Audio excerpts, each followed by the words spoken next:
अस्सलाम वालेकुम। इस वीडियो में हम डिस्कस करेंगे थॉमस माल्थस का कंट्रीब्यूशन जो उन्होंने पॉपुलेशन थ्योरी के लिए पेश किया। पॉलिटिकल इकोनॉमी और आबादियात के शोबों में थॉमस माल्थस एक सिग्निफिकेंट इकोनॉमिस्ट माने जाते हैं क्योंकि इन्होंने पॉपुलेशन ग्रोथ रेट और मीन्स ऑफ सब्सटेनेंस यानी फूड प्रोडक्शन को बहुत ही सिस्टमैटिकली थ्योराइज किया है। थॉमस का जो टाइम पीरियड है यानी 1766 टू 1834, ये डेट बताना इसलिए ज़रूरी है क्योंकि जब भी आप कोई ऑथर को पढ़ें तो ये बात ध्यान में रखें कि इस वक्त के कॉन्टेम्प्रेरी सर्कमस्टांसेस क्या थे। उनका ताल्लुक इंग्लैंड से था और उन्होंने ऑब्ज़र्व किया कि इंग्लैंड का प्रॉस्पेरिटी लेवल जो 18th सेंचुरी के शुरू में था वैसा ना था जो 18th सेंचुरी के आखिर में था। बेरोज़गारी में इजाफ़ा, फूड प्रोडक्शन में कमी और दीगर क्राइसिस ने माल्थस को बहुत इन्फ्लुएंस किया। माल्थस की थ्योरी ने जो शेप लिया दरअसल वो विलियम गॉडविन की थ्योरी के डिसएग्रीमेंट पे था। 1793 में गॉडविन ने एक किताब लिखी जिसका टाइटल था inquiry concerning political justice and its influence on morals and happiness.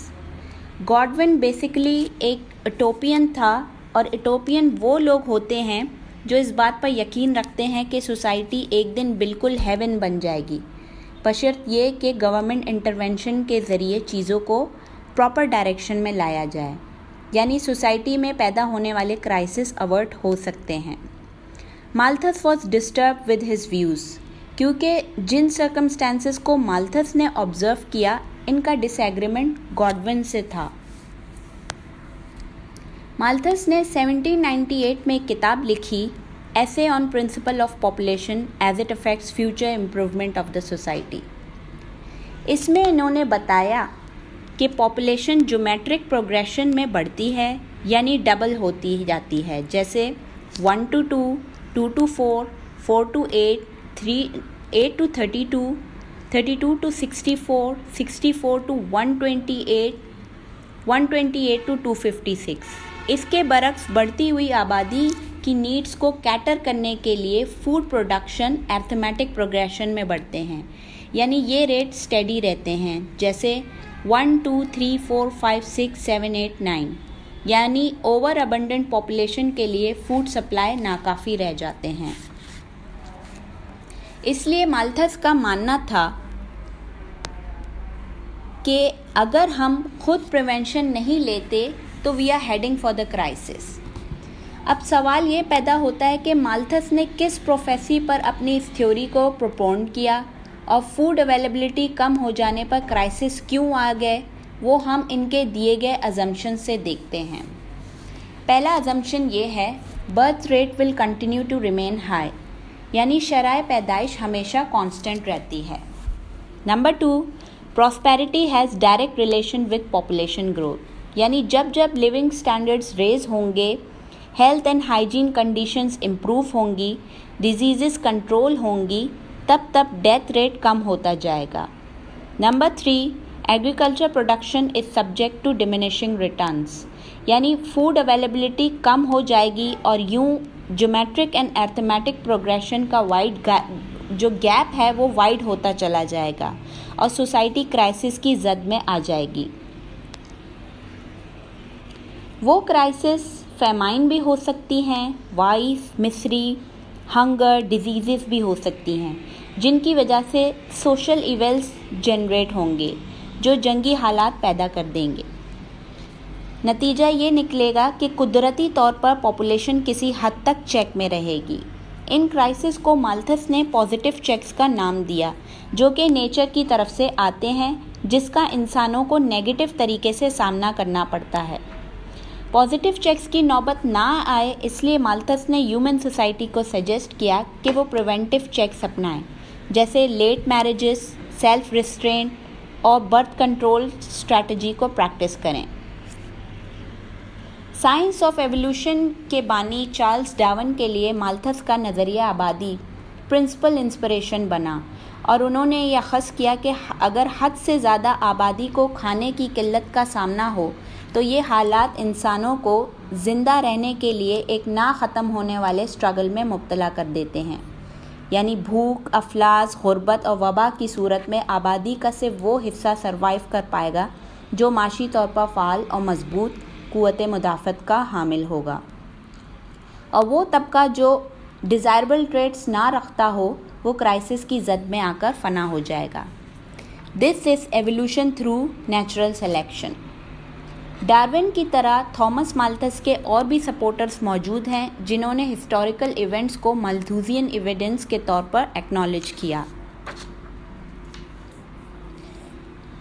दूसरी बात ये कि इन्होंने पहली और दूसरी जंग अजीम को इनके सपोर्टर्स ने माल्थुसियन इवेंट्स करार दिया। ना सिर्फ ये बल्कि इन जंगों के बाद पैदा होने वाले क्राइसिस को भी माल्थुसियन कैटास्ट्रॉफी से मंसूब किया गया। पहले जंग अजीम के बाद आने वाले इंसानी तारीख का सबसे डेडलीस्ट पैंडेमिक स्पेनिश फ्लू, जो कि 1918 to 1920 तक रहा, जिसने दुनिया की आबादी के चौथाई हिस्से को निशाना बनाया। फिर इसके बाद जर्मनी के नाजी हुक्मरानों की एथनिक क्लिनजिंग के नाम पर की जाने वाली मास मर्डर और जेनोसाइड के वाक़यात। दूसरे जंग अजीम के बाद भी बनी नूं इंसान को मुख्तलिफ वबाओं से दोचार होना पड़ा, मसलन polio, cholera, Ebola, HIV, SARS वगैरह। इन वाक़यात ने दुनिया को ग्लोबल इकनॉमिक रिसेशन के धाने पर ला खड़ा किया और लाखों लोगों को फाकों पर मजबूर किया। लेकिन ब्लैक डेथ कट थ्रू के बाद दुनिया में गैर मामूली तब्दीलियाँ देखी गई। यूरोपियन ममालिक ने बतौर preventive checks birth control strategy को वाइडली प्रैक्टिस किया। मजमूई तौर पर मायारे ज़िंदगी बुलंदी की तरफ ऐसे आया कि आबादी का रेशो अब फूड प्रोडक्शन के रेशो को आउटपेस करता दिखाई नहीं दिया गया। दुनिया के सबसे ज़्यादा आबादी रखने वाले मुल्क चाइना, जहां हाल ही में 1 चाइल्ड पॉलिसी नाफिज की गई, ठीक वहीं से कोरोना वायरस उभरता है और 3 माह के अंदर ही बिला तफरीक पूरी दुनिया को अपनी लपेट में लेकर लाखों इंसानी जानें निगल जाता है। इस पैंडेमिक ने इंतहा को पहुंचकर ग्लोबल इकॉनमी को धचका दिया, क्रेडिट और स्टॉक मार्केट्स को फ्रीज किया और अनगिनत लोगों को बेरोज़गार करके भूख पर मजबूर कर दिया। ये पैंडेमिक जो रहती दुनिया तक याद रखा जाएगा, क्या ये माल्थुसियन थ्योरी का फ्यूचर इंटरप्रिटेशन है? बज़ाहिर तो इसमें सच्चाई के अंसर मौजूद हैं, लेकिन ज़रूरी नहीं कि कोविड-19 को माल्थुसियन ट्रैप से जोड़ा जाए। माल्थुसियन थ्योरी के सिग्निफिकेंट लिमिटेशंस हैं जो कि इनके अपने परसेप्शंस के प्रॉब्लम हैं, जिसकी वजह से ये एक वन साइडेड थ्योरी है, क्योंकि माल्थस ने अपनी थ्योरी में बहुत ही लिमिटेड डेटाबेस का इस्तेमाल किया है। Birth rate and death rate can not be always constant. Malthus ने टेक्नोलॉजिकल एडवांसमेंट से होने वाली ग्रीन रेवोल्यूशन और इससे पैदा होने वाली वाफिर मकदार में food production that keeps pace with population rate, इस फैक्टर को बिल्कुल इग्नोर किया। दूसरी बात यह कि उन्होंने माइग्रेशन को अपनी थ्योरी में जगह नहीं दी। अबंडेंट लेबर और फूड रिसोर्सेज को बैनुल अक़वामी तिजारत के ज़रिए ऐसे मकामात में भी मुंतकिल किया जा सकता है जहां इन रिसोर्सेज की किल्लत हो। कुदरती आफात को अगरचे काबू नहीं किया जा सकता, लेकिन जदीद आलात के ज़रिए एटलीस्ट फोरकास्ट करके एहतियाती तदाबीरें इख्तियार की जा सकती हैं। 19वीं सदी में आने वाले इंडस्ट्रियल रेवोल्यूशन ने माल्थस की थ्योरी को प्ले डाउन कर दिया, क्योंकि इस सदी में ग्लोबल फूड सप्लाई में इजाफा देखा गया। आबादी में इजाफे को इंसानी सरमाए में इजाफे का बाइस बना और बहुत सी जॉब अपॉर्चुनिटीज़ क्रिएट हुई, जिससे मयार ज़िंदगी बुलंद हुआ।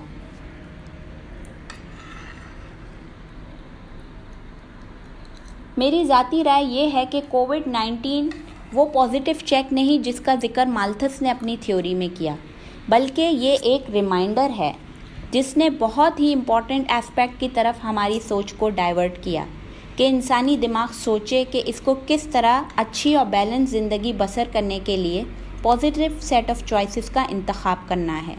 और ये वो चॉइसेस हैं जिनको हम पॉलिटिशियंस, टेक्नोक्रेट्स या मीडिया पोलिटोक्रेट्स के रहमो करम पर नहीं छोड़ सकते। इस अलार्मिंग सिचुएशन को समझ बूझ और एहतियात जो हमारे मज़हब इस्लाम ने हमें बहुत पहले ही सिखाई थी, इनके ज़रिए निपटाया जा सकता है। ज़रा सोचिए किस तरह फ़िज़ाई आलूदगी में कमी आ गई है। क्यों बार बार समाजी फासले और पर्सनल हाइजीन पर जोर दिया जा रहा है। याद रहे, कोई तूफ़ान, आंधी, सैलाब या वबा नूए इंसानी को तबाह करने के लिए नहीं आता। अल्लाह अपने बंदों को वार्निंग भी देता है और सज़ा भी, लेकिन नूए इंसानी को मिटाने के लिए इसने रोज़े क़यामत मुकर्रर कर दिया है। इससे पहले इंसानों की तबाही का इख्तियार इंसानों के पास है। चाहें तो बचा लें, चाहें तो मार दें। अब आप सोचते जाएं, इम्कानात की दुनिया वसी से वसी तर होती जाएगी। हलाल जानवरों की सप्लाई में तो कभी किल्लत नहीं देखी गई। दुनिया में दौलत की गैर मुनसिफाना तकसीम ना हो, इसलिए मज़हब इस्लाम ने ज़कात का निज़ाम कायम कर दिया ताकि माशरे में गुर्बत और अफलास का ख़ात्मा किया जा सके। सफाई को निस्फ ईमान करार दिया गया ताकि जिस्मानी और रूहानी बीमारियों से बचा जा सके। बिला ज़रूरत घर से बाहर जाने की ममानत, बच्चों को समाजी फासलों के बारे में आगाही फराहम करना, क्या ये गाइडलाइंस हमें पहले से मालूम नहीं थी? अब ज़रूरत इस बात की है कि बहैसियत मुसलमान हमें अपने ईमान की ताकत से कोरोना से डरना नहीं बल्कि लड़ना है, क्योंकि अगर मोमिन हो तो बेतैख भी लड़ता है सिपाही। कोरोना ने दुनिया में ताकत की मसावात का अनोखा और एक नया उसूल रोशनास करा दिया है। अब सब बराबर हैं, कोई सुपर पावर नहीं। यही बात हमारा मज़हब भी सिखाता है। किसी कौम को किसी दूसरी कौम पर फौकियत हासिल नहीं। मुमकिन है कि दुनिया में मसावात का ये जबर नस्ल इंसानी को कायम रखने वाला सबसे बड़ा आमिल साबित हो। इंशाल्लाह एक दिन ज़रूर नोवेल कोरोना वायरस के ख़िलाफ़ जंग जीती जाएगी, लेकिन इसके बाद जो दुनिया होगी वो मौजूदा दुनिया से बेहतर हो। अमन व अमान कायम रखने के लिए अशरफुल मखलूक़ात बेहतर रास्ता तजवीज़ कर सकते हैं, बशर्ते ये इनमें गलबा पाने की ख्वाहिश जन्म ना ले। Stay home, stay safe.